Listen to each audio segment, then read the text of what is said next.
11 through 18. Then the disciples went back to their homes. But Mary stood outside the tomb crying. As she wept, she bent over to look into the tomb and saw two angels in white, seated where Jesus' body had been, one at the head and the other at the foot. They asked her, "Woman, why are you crying?" "They have taken my Lord away," she said, "and I don't know where they have put him." At this, she turned around and saw Jesus standing there, but she did not realize that it was Jesus. "Woman," he said, "why are you crying? Who is it that you are looking for?" Thinking he was the gardener, she said, "Sir, if you have carried him away, tell me where you have put him, and I will get him." Jesus said to her, "Mary." She turned toward him and cried out in Aramaic, "Rabboni," which means teacher. Jesus said, "Do not hold on to me, for I have not yet returned to the Father. Go instead to my brothers and tell them, I am returning to my Father and your Father, to my God and your God." Mary Magdalene went to the disciples with the news, "I have seen the Lord." And she told them that he had said these things to her. When I was in my early 20s, college-age person, I was a part of a large church in Peoria, Illinois, where I was from. And our church was the one that hosted like the community Easter service for Peoria.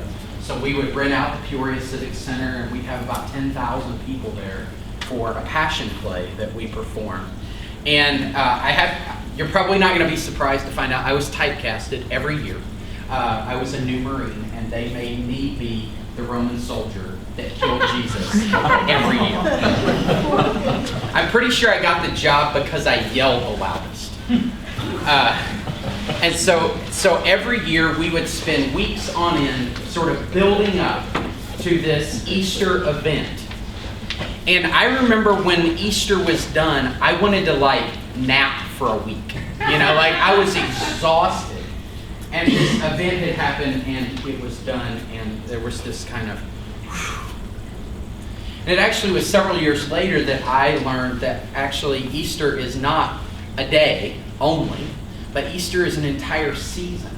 Easter is a time of 50 days from the event of Easter all the way to Pentecost. For 7 weeks, we celebrate the resurrection.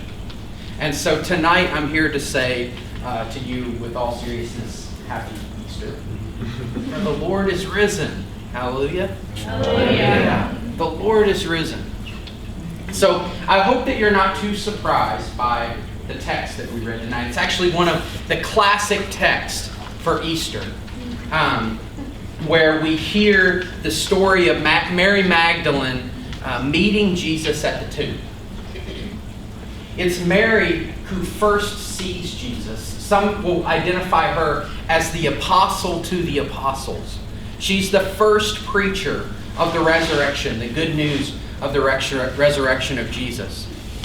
Now, sometimes we sort of have a tendency, because there's so many Marys in the Bible, we have a tendency to sort of confuse them. Okay, so I want, if you would, Rachel, put this slide up. There have been times when the church have started to sort of mangle these stories about Marys together, and they've actually made Mary Magdalene, sometimes have portrayed her as a prostitute. They've actually taken her to be the loose woman. And it's interesting that the icon on the right of the resurrection that tells the story that we just heard, Mary doesn't have her head covered at all and her hair is down. Both were signs of impropriety. So in the image on the right, she's portrayed as a prostitute. But the image on the left is the image of the Eastern Orthodox Church. The Eastern Orthodox Church has that image on the left of Mary Magdalene. And there's actually no biblical evidence that Mary Magdalene was in any way immoral. And in fact, the Eastern Church lifts her up as one of the greatest and most righteous disciples of the time period. She's venerated as one of the most powerful women of early Christianity. So I give you this little history lesson, in part to say that when we come to this story, there's pretty good evidence that this Mary Magdalene that we're learning about was probably one of the leaders of the women who were following Jesus. So they, for propriety reasons, the men and women wouldn't have traveled together. And there's probably some pretty good evidence that Mary Magdalene was like the leader of the women's group of the first Church of Jesus. She's like the most prominent leader who's lifted up. So when we hear this exchange between Mary and Jesus at the tomb, we're not hearing a story about a prostitute turned disciple. We're hearing a story of one of the most righteous women in the history of the church, the leader of the church of the women of that church at that time. So this is an exchange between someone who is deeply at the heart of the ministry of Jesus, leading the ministry of Jesus, and probably somebody that had very deep relationship with Jesus. And so when we get to this resurrection story, we shouldn't be surprised that her response at seeing Jesus is, first of all, it's an emotional response, right? She yells, "Rabbi!" And she's amazed that he's here, right? Because he's dead and now he's back to life. And so she apparently begins to reach out for him. You can see in the image there to the right, we're seeing that actually displayed, that she reaches out for him. It's as if maybe she was going to give him a hug or embrace him in some way. And Jesus responds to her by saying, "Do not hold on to me. Do not hold on to me." I imagine more than anything, Mary just wants things to go back to the way that they used to be. She wants those long talks about God late into the night. She wants there to be that small band of disciples that are laughing together and eating together and praying together. And then there were those amazing times of ministry when they had preached the gospel together and people were meeting God and people were being healed. And there's this amazing experience of serving together. And she wants that. Mary probably just wants things to be like that forever. But Jesus' resurrection, actually for a glimpse, for a moment, she thinks that maybe that's possible. Maybe it could be like that again. But Jesus says, "Don't hold on to me. Don't hold on to me." So instead, he tells her to go and tell all the other disciples what has happened. Tell the other disciples that he is alive and he's going to the Father. He wants her to sort of get on with the work. Go do this gospel ministry. Things have changed. Things will never be like they were before. And yet Jesus wants her to get on with the work. Now, last summer I had one of these moments. I was actually at the wedding for Jess Oliver and Jess Foster now. And many of you know Jess. Jess was a light on this campus for 4 years. Just a powerful witness to the gospel on this campus. And I was at her wedding, and she was there because she was getting married. And then there were a number of other CVOC students that I had invested time in and had discipled while they were here, and they are at this wedding, and we had just gotten done. It was right after graduation, and I remember I drove home and I told my wife, I said, I was feeling awful. I was bummed. And because there were so many great students that I cared about and that I admired them, and they were graduating and they were moving on. And so I go to my wife and I'm just bummed out. I'm like, gosh, this is awful. They're going on. And she says, honey, this is what you signed up for. Like, this is what college life is like. They're going to come and go. And I'm like, no. And now you guys are going to do it again, right? Like, here we go again. You're going to leave this place, and you're going to go on to new adventures and to new responsibilities. And some of that is really exciting, and some of it is scary. Some of it's just unknown. But you can be certain that one thing is going to happen. And that is that the relationships that have been so meaningful to you while you've been here are going to change, and they're going to change radically. Surely Mary knew that the resurrection meant that things had changed. She was about to enter into a whole new world of ministry. It was an exciting thing to see the resurrection of Jesus. And yet there's this moment where she knows that this kind of ragtag band of disciples are no longer going to be up around the fire discussing the law. Things were going to change. Never again would they see Jesus feeding the 5,000. So those of you that are graduating, you've already started to think about this. I've heard you talking about it. You've talked about it with me. You've said, you've talked about the opportunities that you've had at the university and the doors that have been opened while you've been here. You've talked about the friends that you've made and late night pizza and 2-hour lunches and movies and just all of the things that have made your relationships rich. And you that are graduating understand that things are about to change. And you've sort of begun to go there. But I think that many of you who are not graduating, people who are going to be back here in 3 or 4 months, come back. The people that are going to be back here in 3 or 4 months, many of you have not started to realize that your relationships, many of them, are about to change as well.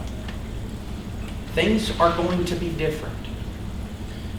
You might be changing your major, you might be changing your roommate, you might just be changing your schedule. But things within your relationships, within your friendship circles, are going to be different next year. Things happen, and it doesn't mean that the friendship wasn't real. It doesn't mean that it's not important. Things just change from year to year and from season to season. And tonight you may be thinking, well, I know that I'm going to see Corey all the time. Our relationship is going to be the same. We're good, right? I know that I'm going to have classes with Hannah. I know these things are just going to be how it's going to be that way, and it's going to be okay. But and some of you, your relationships will go on, but many of you, your relationships are going to change significantly, just because of the circumstances of how sort of just changes happen at college. And I think there are 2 really natural responses to when this happens. The first response, which is totally normal, is grief. It's just sad.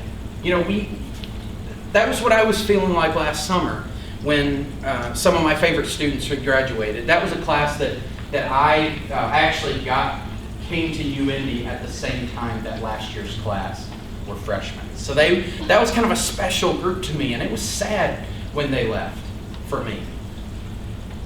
And I'm going to have to grieve again in about 2 weeks when you guys go. And I suspect that many of you are going to have a similar kind of process of sort of grieving these relationships, the loss of the kind of relationship that you have now, and especially those that are graduating and moving on. In most cases, your relationships will continue, right? You're not just going to dump your friends and never talk to them again. Your relationships will continue. Some of you are like, I don't know about that. But most of you, the relationships will continue.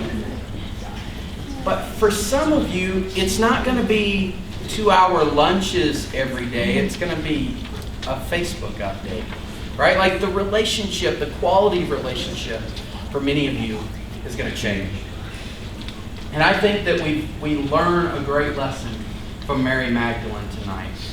That even because that relationship is changing, it's natural for us to want to hold on.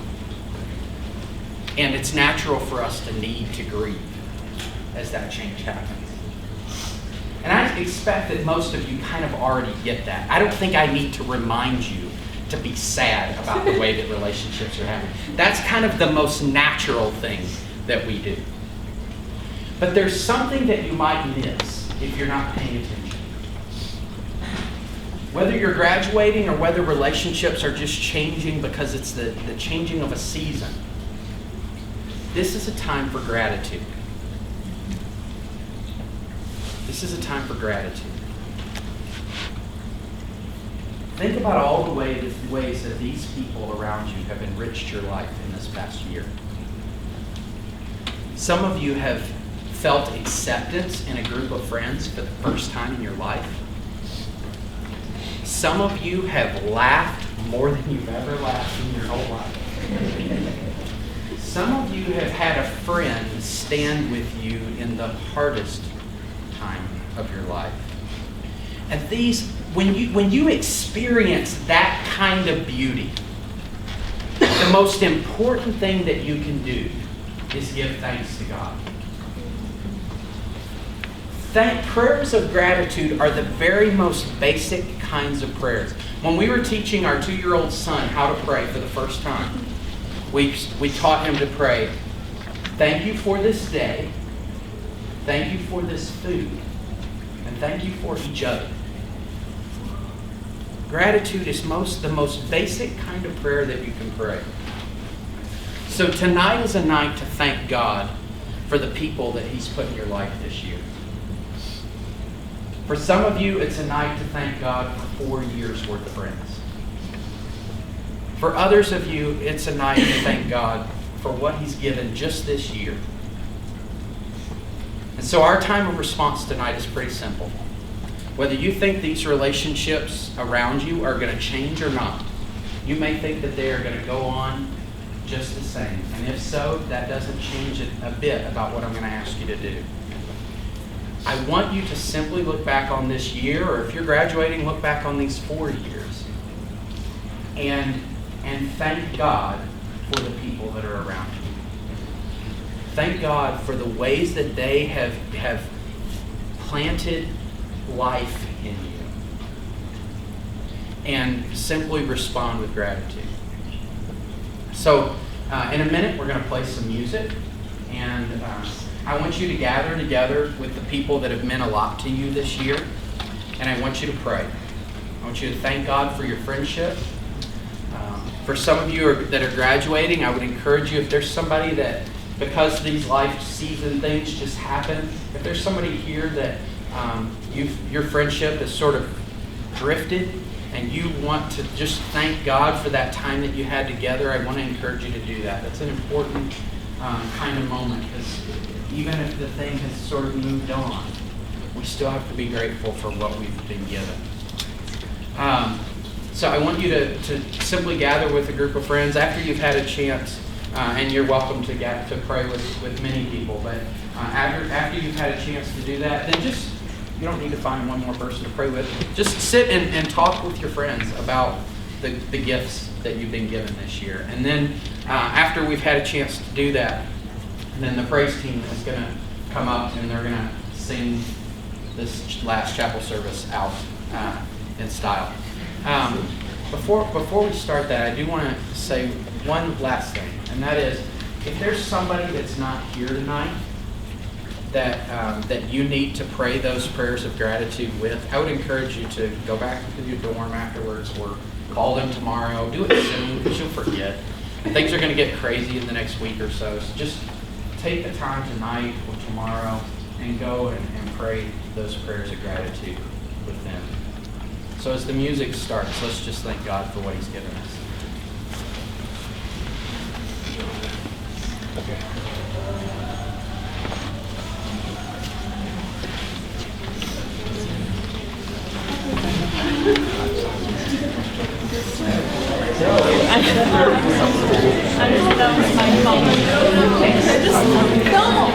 I just gonna hug you. Jen, I love you.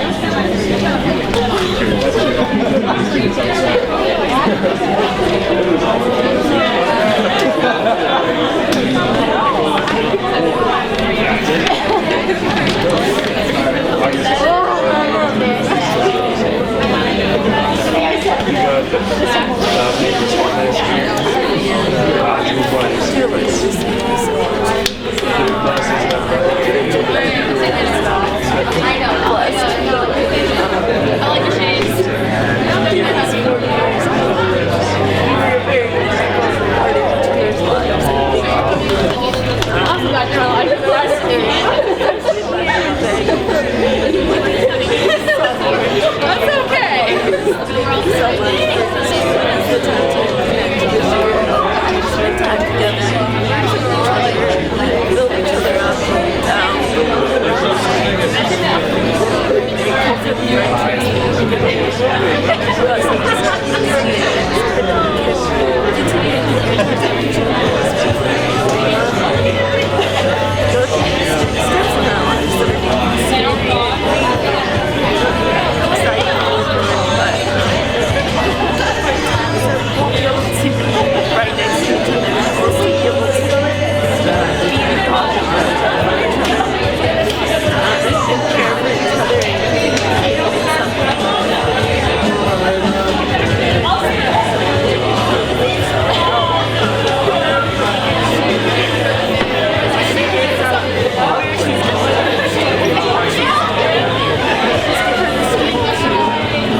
your autograph on it too.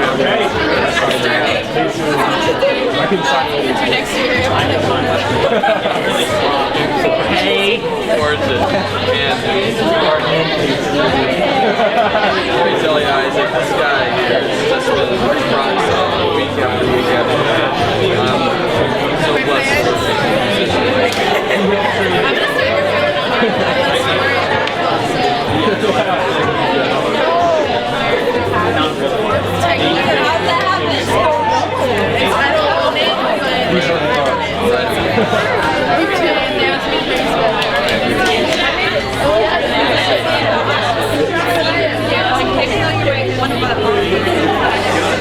name, I see you every day.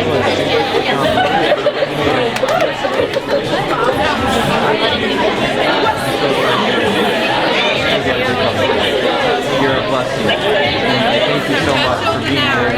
That one night, and that one man came and that was such a God thing.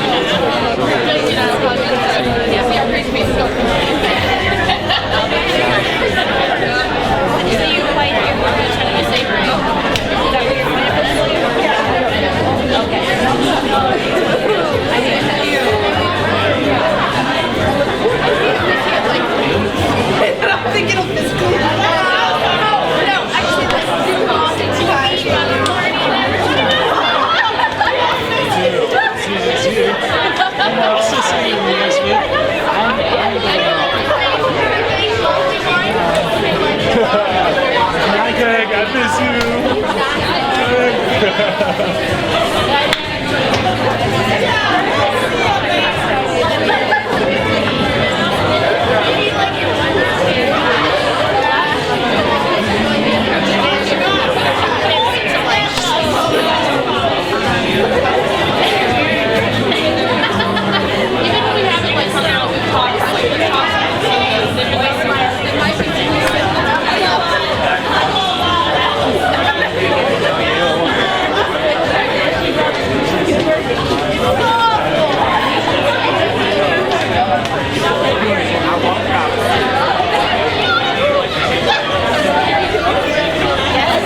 Everything's good. Sure. Yeah.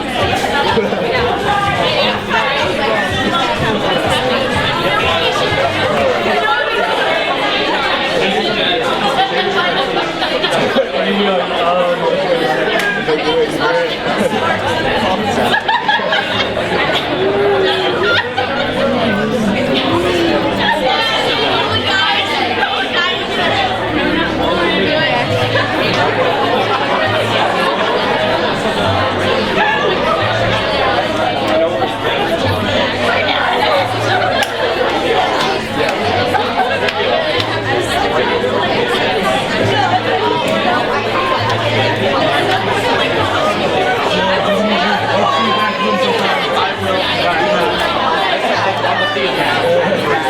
See ya.